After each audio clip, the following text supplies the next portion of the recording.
پورے کائنات میں خدا کی قدرت کے دلائل موجود ہیں۔ علامہ آلوسی نے اس جگہ اشعار نقل کیے ہیں، تأمل فی ریاض الارض وانظر الی آثار ما صنع الملیک، عیون من لجین شاخصات علی احدابها ذهب سبیق، علی قضب الزبرجد شاہدات بأن اللہ لیس له شریک، یا ایھا الناس اعبدوا ربکم۔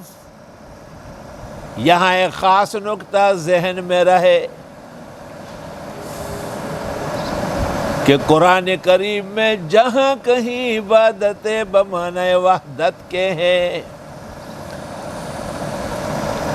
وما خلقت الجن والانس الا لیعبدون، تفسیر بخاری میں ابن عباس سے منقول ہے، اے لیوحدون، میری عبادت کرے، میری توحید مانے، توحید کے بغیر عبادت کہاں ہوتی ہے؟ ان اللہ لا یغفر ان یشرک بہ، مشرک کے تو ہر چیز رد ہے، انہ من یشرک باللہ فقد حرم اللہ علیہ الجنہ ومأواہ النار وما للظالمین من انصار، ومن یشرک باللہ فکأنما خر من السماء فتخطفه الطیر او تہوی به الريح في مکان سحیق، ذلك ومن يعظم شعائر اللہ فإنها من تقوى القلوب، لکم فیہا منافع الی اجل مسمی ثم محلها الی البیت العتیق، سورۃ حج۔ تو قرآن کریم میں جہاں عبادت کا ذکر ہے وہ وحدت کے معنی میں ہے۔ صحابہ کی تفسیر ہے کہ یا ایھا الناس اعبدوا ربکم، اے وحدوا ربکم، اللہ تعالیٰ کی وحدانیت مان لو، اللہ اللہ وحدانیت، وحدت اور فردت مان لو، یکتائی اور عظمت مان لو، وہ شریک سے مستغنی ہے۔ مجھے بڑی حیرت ہے، میں طالب علمی کے زمانے سے علامہ آلوسی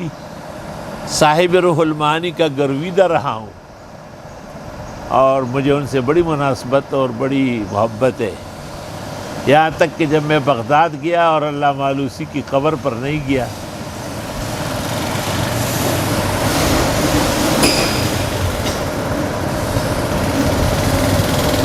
تو میں نے باقاعدہ خواب دیکھا کہ علامہ آلوسی فرماتے واہ بھائی واہ بھائی، میرے شعر آئے اور سلام کرنے نہیں آئے،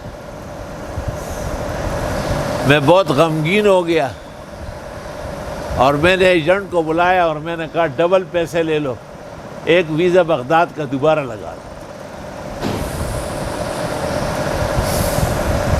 ایجنٹ بھی بڑا گھبرا گیا کہ کل پرسوں تو آپ آ گئے۔ میں نے دوبارہ خواب دیکھا، حضرت اقدس علامہ آلوسی نے کہا کہ نہیں، بس تکلیف کرنے کی ضرورت نہیں ہے، آپ میری تفسیر کو اول سے آخر تک دیکھیں۔ میں نے اول سے آخر تک ایک مہینے میں 3 دفعہ دیکھی، اور بہت علوم کھل گئے۔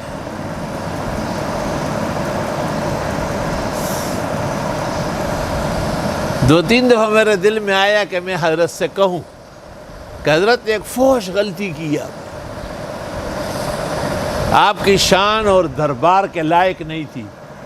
آپ نے ادھر یا ایھا الناس اعبدوا ربکم کی تفسیر میں صحابہ کی تفسیر وحدوا ربکم کو نظر انداز کیا۔ تسیو زلوگو یا ہوا انور شادی موجود ہے ادھر پکلار روانی ہو نہ پتی نہیں کی دا بو وقت نمخ کرا دے اوکی نہیں با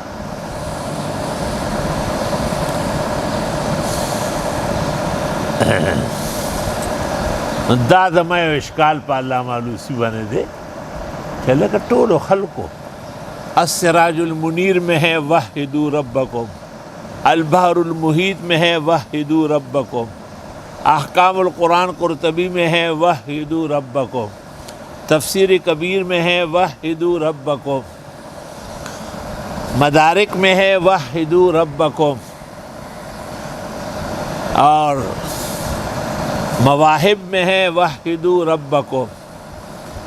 جتنی تفاسیر میرے پاس موجود ہے تقریباً 400 عربی تفاسیر فقیر و عاجز کے پاس ہے،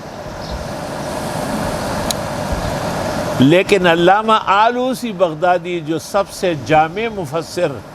اور ان کی تفسیر قرآن کی زندہ تابندہ تفسیری انسائکلوپیڈیا تسلیم کیا گیا ہے،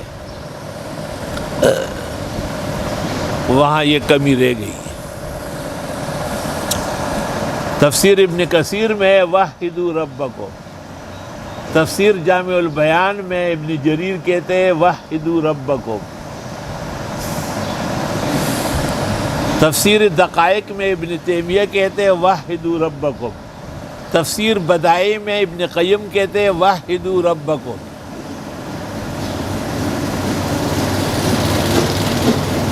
ما من تفسیر طالعته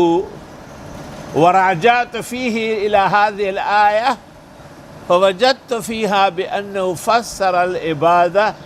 بالتوحيد والتفريد إلا آلوسي فإنه نسي أو تغافل عفى الله عنه وعنا